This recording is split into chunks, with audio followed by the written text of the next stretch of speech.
بسم اللہ الرحمن الرحیم۔ کیا آپ نے کبھی ایسا خواب دیکھا جس نے آپ کے دل کو ہلا کر رکھ دیا ہو، یا پھر کوئی خواب ایسا تھا جو وقت گزرنے کے ساتھ سچ ثابت ہوا؟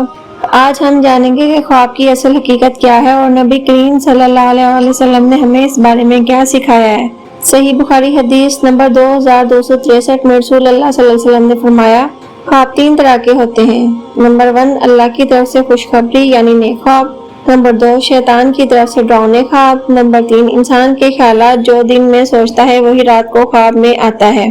نبی کریم صلی اللہ علیہ وسلم نے فرمایا، نبوت کا کچھ حصہ باقی ہے اور وہ نیک خواب ہیں۔ صحابہ رضی اللہ تعالیٰ عنہ نے پوچھا، یا رسول اللہ وہ کیا ہیں؟ آپ صلی اللہ علیہ وسلم نے فرمایا، رؤیت الصالحہ یعنی نیک خواب۔ صحیح بخاری حدیث نمبر 6989، یعنی نیک خواب اللہ کی طرف سے ایک اشارہ یا خوشخبری ہو سکتی ہے، خاص طور پر ان لوگوں کے لیے جو سچائی اور ایمان پر قائم ہیں۔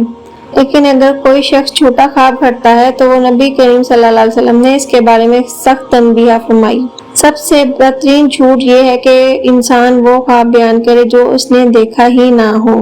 صحیح بخاری کی حدیث نمبر 7043۔ ایک اور حدیث میں ہے کہ جو شخص ایسا خواب بیان کرے جو اس نے دیکھا نہیں، قیامت کے دن اسے حکم دیا جائے گا کہ جو کہ 2 دانے آپس میں جوڑے، اور وہ ہرگز ایسا نہ کر سکے گا۔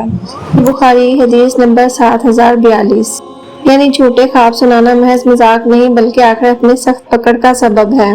نیک خواب دیکھیں تو اللہ کا شکر ادا کریں، دوسروں کو نیک لوگوں کو بتا سکتے ہیں۔ برا خواب دیکھیں تو اعوذ باللہ من الشیطان الرجیم پڑھیں، بائیں طرف ہلکا سا تھوکیں اور کروٹ بدل لیں، کسی کو نہ بتائیں۔ خواب ایک راز کی طرح ہوتے ہیں، بعض وقت ہدایت، بعض وقت آزمائش، لیکن سچی بات یہی ہے کہ سچائی خواب میں ہو یا جاگتی آنکھوں میں، اللہ کے ذکر اور نبی صلی اللہ علیہ وسلم کی سنت سے بڑھ کر کچھ نہیں۔